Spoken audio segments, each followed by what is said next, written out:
अस्सलाम वालेकुम व्यूवर्स। आज मैं आप लोगों के लिए बहुत ही मज़ेदार सी इवनिंग स्नैक की रेसिपी लेकर आई हूँ। आज मैं आप लोगों को फ़िश कटलेट सिखाने जा रही हूँ जो कि बहुत ही मज़ेदार बनते हैं और ये बहुत जल्दी भी बन जाते हैं। इसमें बहुत ज़्यादा मेहनत भी नहीं लगती। आप आराम से शाम की चाय में इसको बना के खा सकते हैं, अपने मेहमानों को सर्व कर सकते हैं। तो इस वीडियो को लास्ट तक ज़रूर देखिएगा।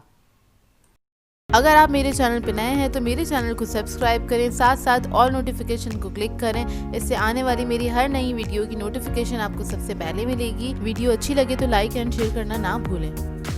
तो चलिए ये रेसिपी स्टार्ट करते हैं। तो इसके लिए हमें चाहिए होगी फ़िश। तो फ़िश मैंने ली थी 400 ग्राम्स के बराबर, बोनलेस ली है और ये है सोल फ़िश। तो मैंने सोल फ़िश ले ली थी। आपको जो भी पसंद हो आप वो ले सकते हैं फ़िश, जिसका टेस्ट ज़्यादा अच्छा हो ना। तो इसको हम एक पैन में ऐड कर देंगे और इसके ऊपर मैं ऐड कर दूंगी सॉल्ट 1/4 टीस्पून के बराबर। नमक हल्का ही ऐड कीजिएगा क्योंकि फ़िश के अंदर भी नमक होता है तो उसमें कम ही ऐड करते हैं।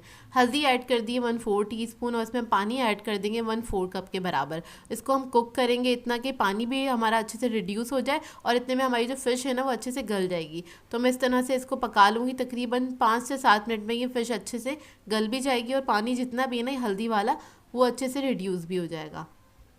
तो इसको आपने बस टर्न करके इस तरह से पका लेना है। पहले मैंने 2-3 मिनट एक तरफ से पकाया था, 2-3 मिनट हम दूसरी तरफ से पकाएंगे। तो देखिए फ़िश हमारी बहुत अच्छे से गल चुकी है और फ़िश तो बहुत जल्दी से गल भी जाती है। तो बस इसको मैं अब हटा लूँगी पैन पे से और उसके बाद इसको मैंने एक बोल में निकाल लिया। इसको हम इस तरह से मैश कर लेंगे। अच्छा, आप लोग चाहें तो बोन्स वाली फ़िश भी ले सकते हैं, लेकिन उसके लिए आपको उसके जो बोन्स हैं वो निकालने पड़ेंगे। निकालना थोड़ा सा मुश्किल होता है, इस वजह से मैंने बोनलेस ले ली थी, लेकिन अगर आप वो भी लेना चाहते तो ले सकते हैं। तो इसके अंदर मैं ऐड करूँगी आलू। 3 अदद मीडियम साइज़ के आलू हैं, इनको मैंने बॉईल कर लिया था, वो ऐड कर देंगे इसके अंदर। फिर मैं इसके अंदर ऐड करूँगी गरम मसाला 1/2 टीस्पून के बराबर।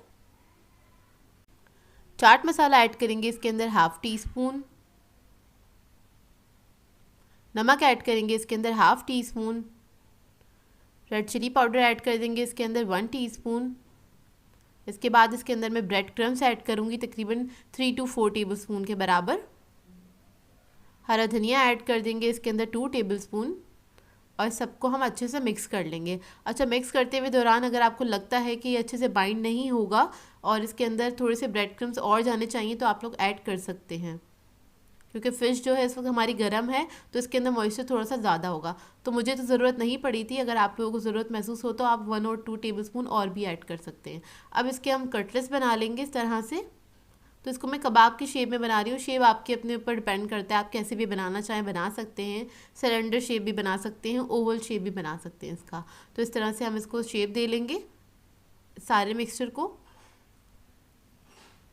और उसके बाद इसको हमने शैलो फ्राई करना है। और इसको फ्राई करते वक्त आपने ध्यान रखना है ऑयल ज़्यादा नहीं ऐड कीजिएगा। इसको आपने शैलो फ्राई करना है, बहुत हल्के से ऑयल के अंदर ये फ्राई होंगे।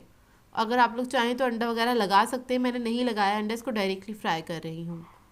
तो बस इसको एक तरफ से हम फ्राई करेंगे, जब अच्छे से कलर आ जाएगा तो टर्न करके दूसरी तरफ से भी हम इसको फ्राई कर लेंगे। 3 से 4 मिनट लगते हैं इसको फ्राई करने में और बहुत ज़्यादा हाई फ्लेम पे फ्राई नहीं करिएगा, नहीं तो ये जल जाएंगे और अंदर अंदर तक सिकेंगे नहीं। तो बस आपने इसको ध्यान से फ्राई कर लेना। इसके बाद हम निकाल लेंगे इसको आप शाम की चाय पे आराम से सर्व कर सकते हैं, किसी भी सॉस के साथ जो आपको पसंद हो उसके साथ सर्व करें। चाहे तो इसके साथ एक अच्छी सी खट्टी चटनी भी बना सकते हैं, इमली की चटनी, उसके साथ भी आप इसको सर्व कर सकते हैं, जो कि बहुत ही मज़ेदार लगती है। तो ये देखिए ये रेडी हो गए गरम गरम हमारे कटलेट्स। मैं आपको तोड़ के इसका अंदर का टेक्सचर दिखा देती हूँ।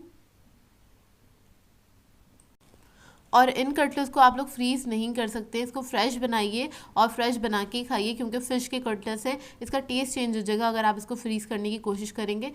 तो इसको आप फ्रीज़ नहीं करिएगा, इसी तरह से फ्रेश बना के खाइएगा, क्योंकि बहुत कम टाइम में बनके तैयार हो जाते हैं।